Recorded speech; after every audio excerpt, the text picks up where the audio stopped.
Ngayon ko lang rin kayo nakita eh. Kasi umalis ako ng Malacanang. Ngayon lang. So, pagpatawarin po ninyo ako. Maghingi ako ng tawad. It comes late. But maraming salamat sa inyo.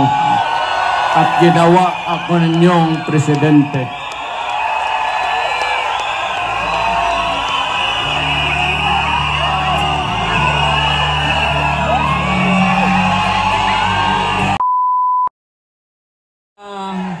Kababayan kong Pilipino, sa makaisa pa, ngayon ko lang rin kayo nakita eh.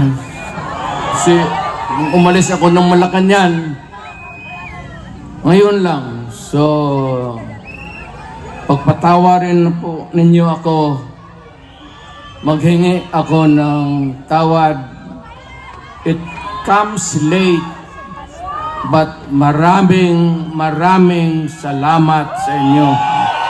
At ginawa ako ninyong presidente.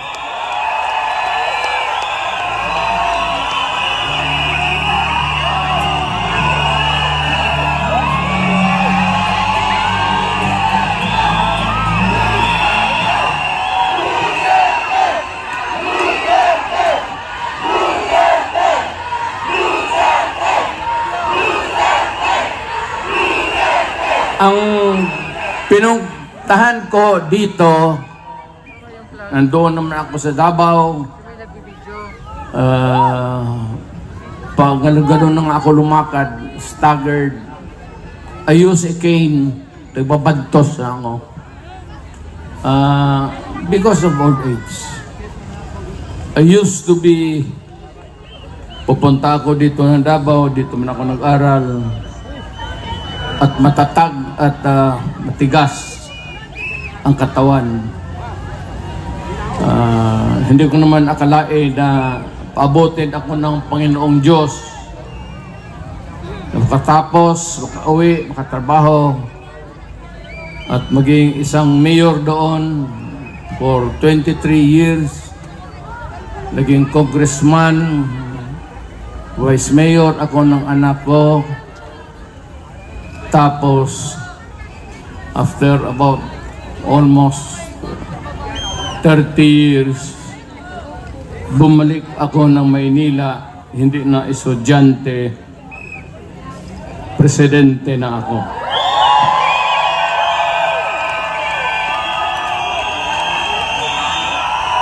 Kaming mga Bisaya,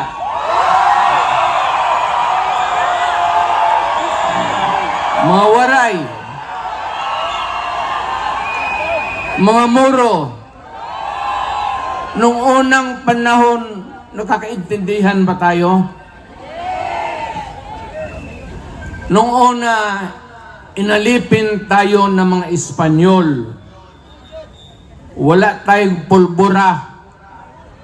Ang sekreto niyan, pulbura pati kanyon. So nung unang putok-putok, at mabuti na lang itong si Magellan, sumimple, pumunta sa likod ni Magellan at pinutol yung itlog niya ni Magellan.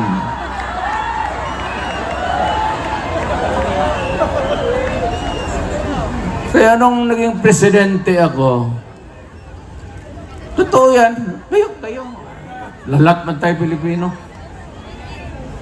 Tingin-tingin ako dyan sa mga stamps. Jose Rizal, Bonifacio, Apolinario Mabini,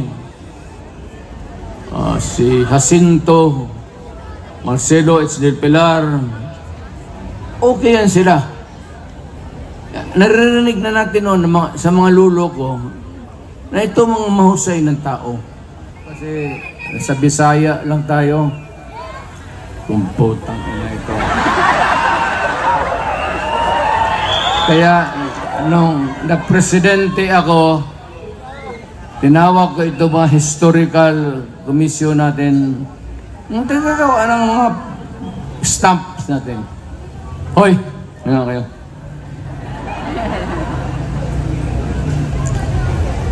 Kami bang mga Bisaya? Sino ang hero namin?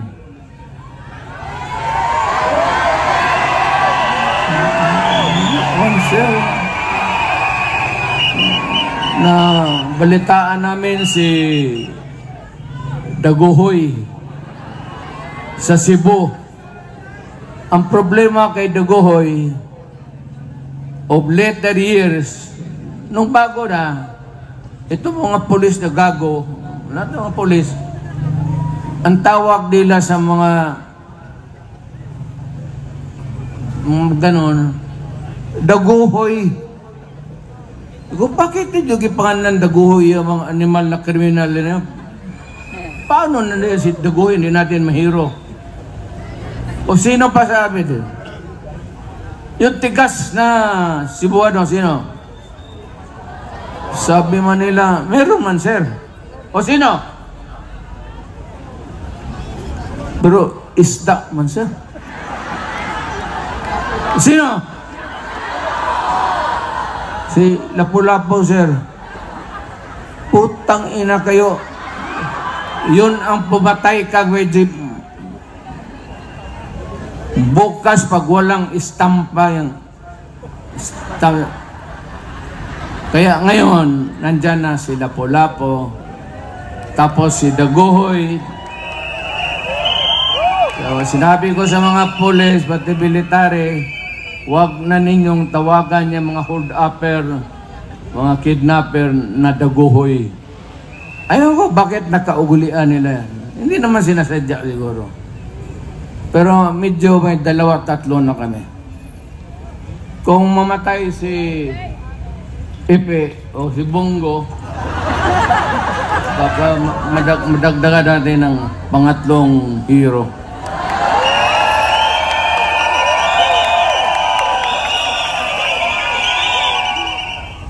Meron akong ipagbilin sa inyo. Hindi pa naman talaga At saka ako naging presidente. Awang-awa ako sa military.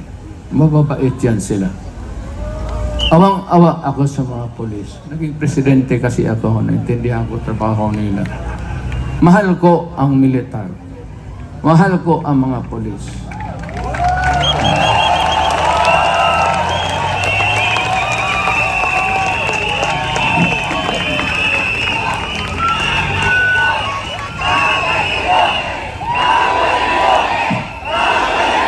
Babae mo na.